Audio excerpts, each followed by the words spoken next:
year. Friends, we are on the date Yud Tet Cheshvan, the 19th of Cheshvan, marks the Hilula of a really great rabbi. His name was Rabbi Yaakov Sudri Z'tl. He was born in English year 1914 and passed away, to be precise, on the 25th of October in English year 2002. We're talking about 22 years from the time of recording here in 2024. He was a famous Mohel, performed circumcisions, Brit Milahs, in of itself. He will become the Sephardi rabbi in the בכפר Saba area, very prominent position, and a rabbi in Bחיפה, a very prominent position in itself. So let's explore some of the highlights of the great rabbi's life. Now, he was born in an area in Morocco called Safra, if I'm not mistaken. This is in the center part of Morocco in of itself, and came from great heritage. I think his father's name was Rav Maimon, and his mother's name was Rabbanit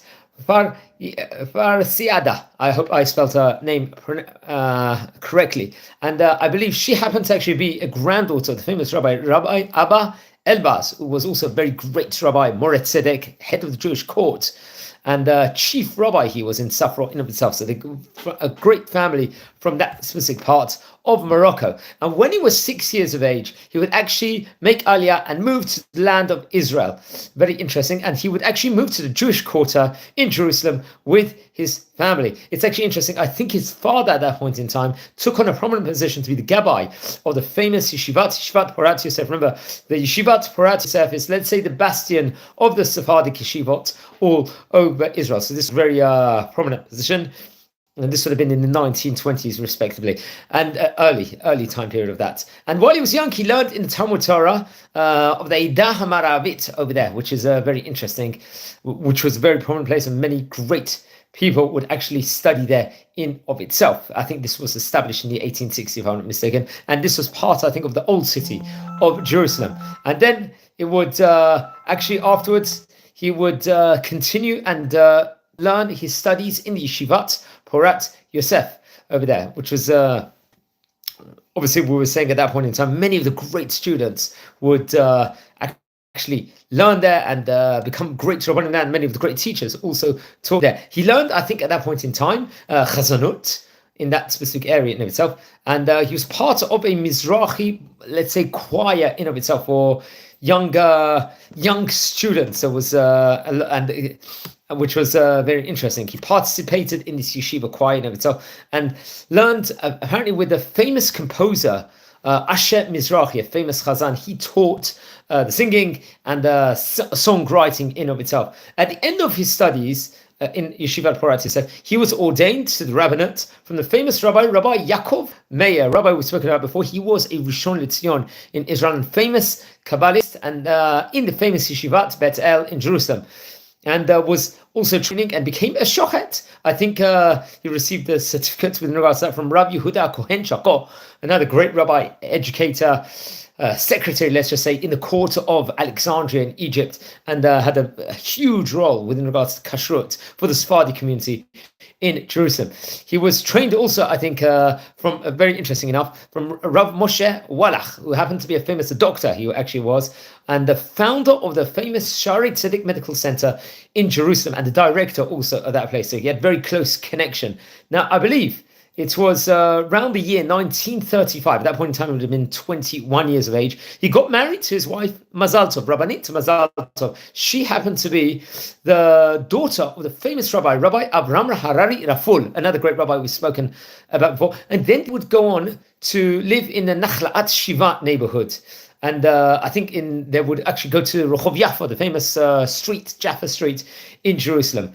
And he would actually work also as a Baal Koreh inside the synagogue, a very, very prominent thing. And I think he had the prominent role with regards to Beit Yutumim HaSephardi in that specific vicinity in itself, in the Jaffa Street. I think on this channel we actually visited, we might have visited an orphanage. I'm not sure if it was that specific orphanage in of itself, but we did visit a few orphanages in the Jerusalem area when we toured around the country. Now, in the English year 1940, that point in time, he would have been about 26 years of age. He went to Kfar Saba over there, I think under instruction of Rabbi Ben Zion Meir Chai Uziel, who was a famous chief rabbi of Israel, who we've spoken about also on various occasions before. And and he would actually take a prominent position in that specific vicinity. Remember, this was still before the formation of the Medinat Yisrael, and over there, I believe he appointed or he founded a synagogue over there for the residents.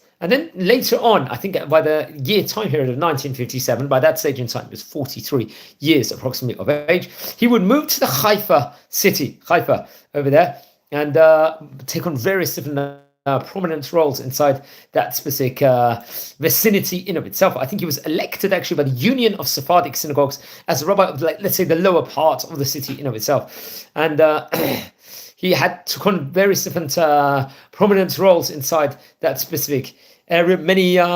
It was a very busy time period. Many things actually occurred, and which I would recommend everyone to research on in of itself. Then I believe by the time of 1992, he left Haifa and moved to Kiryat Yarim neighborhood, which I think also known as Telstone, popularly known as, very religious area in of itself. So he actually was there and took on a prominent role there. It's actually interesting enough, he was a very famous Moel. It's reported he performed 12,000 circumcisions, Brit Milahs.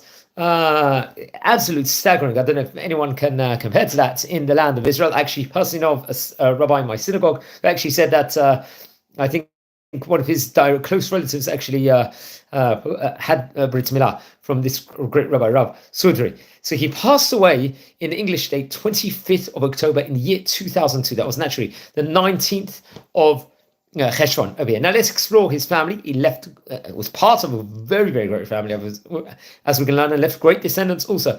I think among his sister was Rabbinit Tamar. She actually got married to a famous former chief, famous Rosh Yeshiva of the Yeshivat Porat Yosef, Rabbi Yehuda Tzadka, who we've mentioned about various occasions before. I think he passed away 34 years ago. His daughter, Rabbanit Sarah, got married to Rabbi Nisim Toledano, another great rabbi who would later on become part of the Moatzot Hagdolei Torah of Gedel Torah and the Rosh Yeshiva in Be'er Yaakov, if I'm not mistaken. His son, Arab Avram Sudri, got married to Rabbanit Flora, if I'm not mistaken. She actually was a daughter of Rabbi Yitzchak Abu Chatzera, very great rabbi.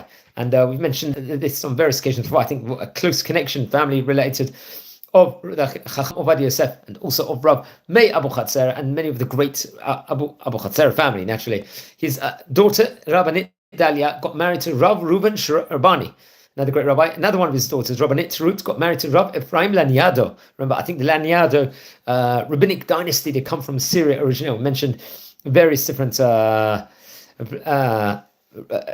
rabbis within regards to this great family and stuff. He was a rabbi, I think, the Kahila of the Bet Yaakov in Brazil, actually, interesting enough. And his son, Rabbi David Sion Laniado,